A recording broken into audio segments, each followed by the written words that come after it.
Yesterday, we had quite some discussion.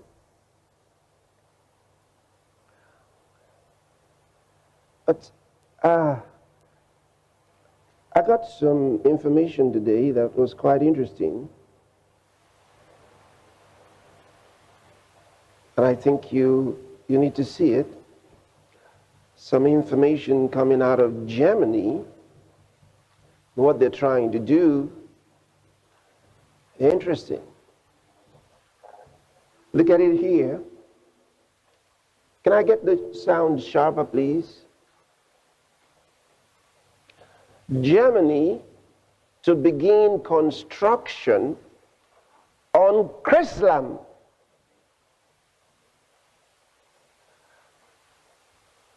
Chrislam.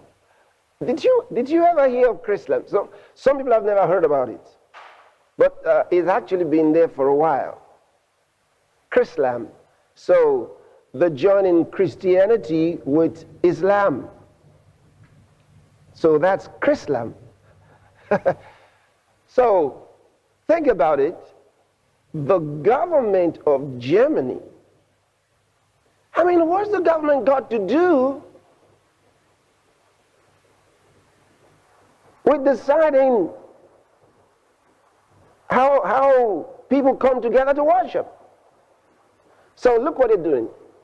So let's read it again. Germany to begin construction on Chrislam.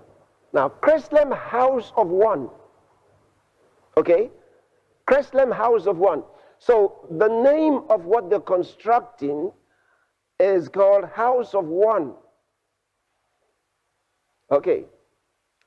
So, for one world religion, so it's for the one world religion worship services that will also include atheists. This is very interesting. You know, we've been talking about this. I told you that they've been planning on a one world religion, and this is just the outward manifestation of what we've been talking about for a while now. So, they're going to have, it's presently called Chrislam, but they intend to include, it's got one funny name, Church Gog or something like that. Church Gog, meaning that they're going to have church, mosque, synagogue. They'll join those three together, and then all the other religions, plus those who label themselves as non-religious or irreligious, will also be brought in so that it's one world. That's the plan. So let me read to you. The foundation stone of the House of One in Berlin will be laid at the ceremony on 27th of May, marking the end of 10 years of planning. So it's been 10 years in the planning. And the beginning of an estimated 4 years of construction, and symbolizing a new venture in interfaith cooperation and dialogue. The 47 million euro building designed by Berlin architects Kern Malvesi will incorporate a church, a mosque, and a synagogue linked to a central meeting place. People of other faiths and denominations and those of no faith will be invited to events and discussions in the large hall. Wonderful. So they have a plan to forcibly bring these religions together.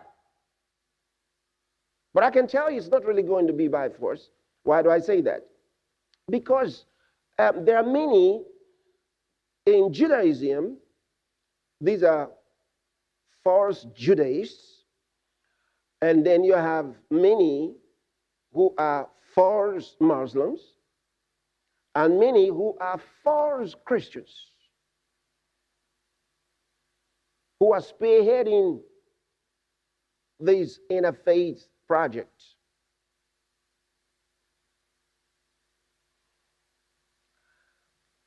No true Christian can accept that. That's for sure. Why? Because the Bible absolutely forbids it. Absolutely. Absolutely. Absolutely. So,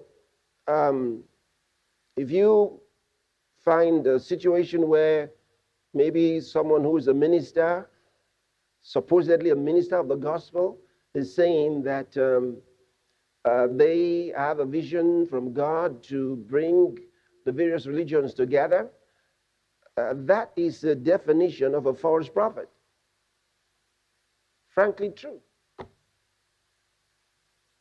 It's a definition of a false prophet. Why? Because it's in the Bible. He said, if the message of the prophet seeks to take you to other gods, he said, that is the prophet that I have not sent.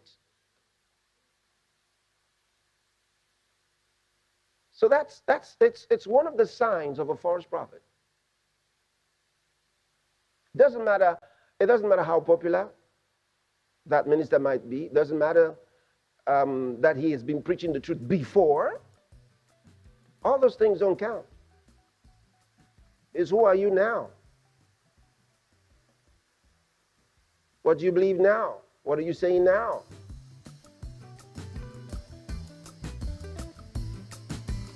So that's quite interesting.